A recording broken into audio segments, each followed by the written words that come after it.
like 2 weeks ago, and I wanted to share it with you because it's so unique. And the guest that I'm going to introduce to you, this is going to be his first time on radio. Quite an intriguing character. His name is Alex Younger, and he came up with a Twitter account that's a bot, right? So a bot will essentially perform a function that whoever the programmer is performs that function, right? So it automatically tweets things.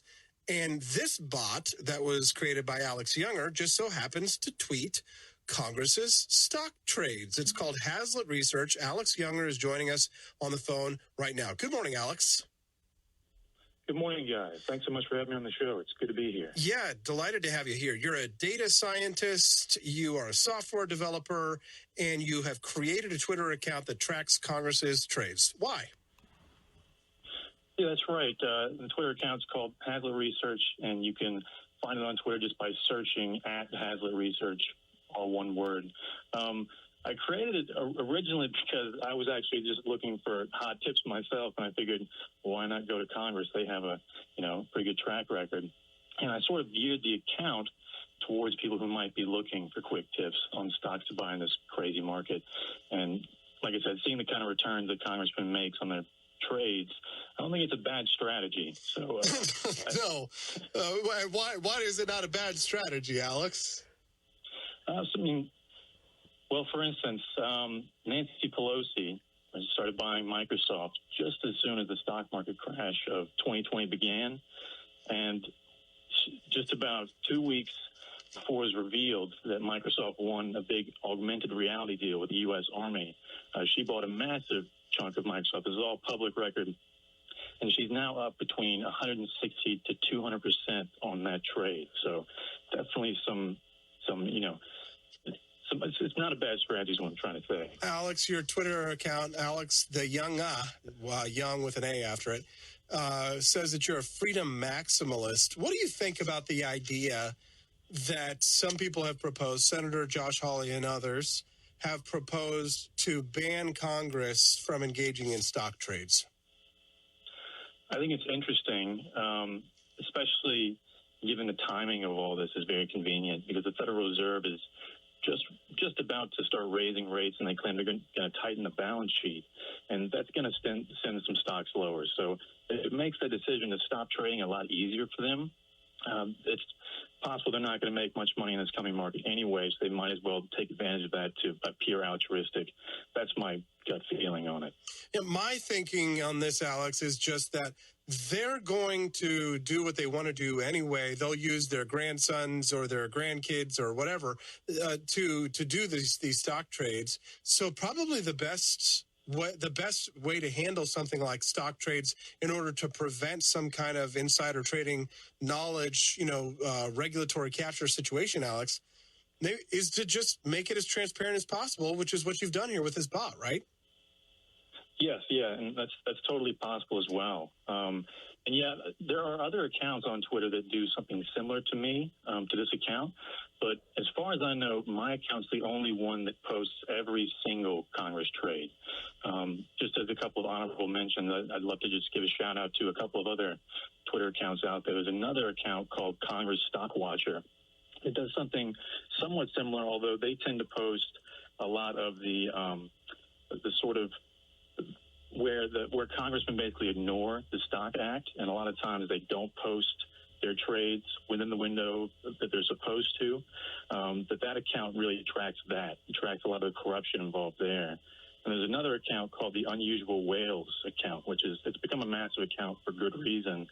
And it's recently posted a massive analysis of all the Congress stock trades of 2021, which uncovered a lot of, you could say, some fishy timing, right, and all that. When you see what Justin Trudeau did in Canada in regards to going after the truckers' financial transactions, including the people who donated to the truckers, they're going to go out, the government is going to go after them and freeze their bank accounts. To you, does that strike you as a good example for why we need digital or cryptocurrencies?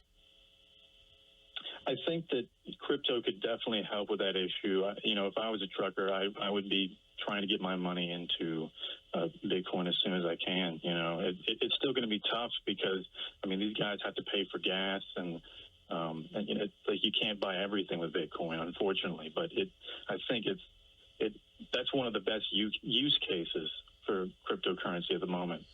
Alex, you are a software developer and a data scientist. Your Twitter profile, Alex the Younga, says that you'll teach people how to code. It became a meme a couple of years ago. Liberals were picking on conservatives, saying that these coal miners in West Virginia who lost their jobs should just learn to code. It was this very elitist thing to say, learn to code. Oh, liberals are saying to conservatives, learn to code. And then BuzzFeed had all these layoffs. All of these major media companies had all these massive layoffs. And the conservatives said to the liberals, oh, well, you lost your job. How about you learn to code, learn to code? But, you know, Alex, with all what I think is, with all of this talk about censoring on social media and conservatives are complaining about, you know, not having platforms, and, you know, Web 3.0 is coming, the metaverse is coming, this new internet is coming. It's probably a good idea to learn to code, isn't it? I think so, you know, and it's a great market, it's a great time to learn how to do it. And yeah, I'm currently offering a free course on YouTube on how to learn any programming languages. And I'm trying to teach people how to code in the way that I wish I was taught how to code from the beginning, by giving you the sort of overarching principles of programming. And I'll introduce you to JavaScript, Python, Ruby, and PHP. But more than that, I'll give you the principles and the skills to learn any language you want. And like I said, it's completely free, so you're losing money if you don't check it out. Yep, You can code. find that. Yeah, go ahead. I was going to say you can find it on my Twitter account at Alex the Younger, or you can go on YouTube and just search Alex Younger Programming, and you can find it that way. He's a data scientist. He's a software developer. His bot posts Congress's stock trades. He's Alex the Younga, his first time on radio. Thanks a lot, Alex. Thanks, guys. Hey, thanks so much. Yeah, freedom, baby. Love it. All right, learn to code. I'm not saying that in a mean way. I'm just saying, you know, you got kids, you got grandkids. You better make sure they know how to code, man. That's how they're going to make the money. Coming up at 8:49, we'll keep an eye on the weather for you. Make sure to send us in tips. Have you seen people slipping and sliding out there? Just slipping and sliding. Hopefully you're not out on the road. You're at home. Listening to News Radio KWOS, 950 AM, 104.5 on FM.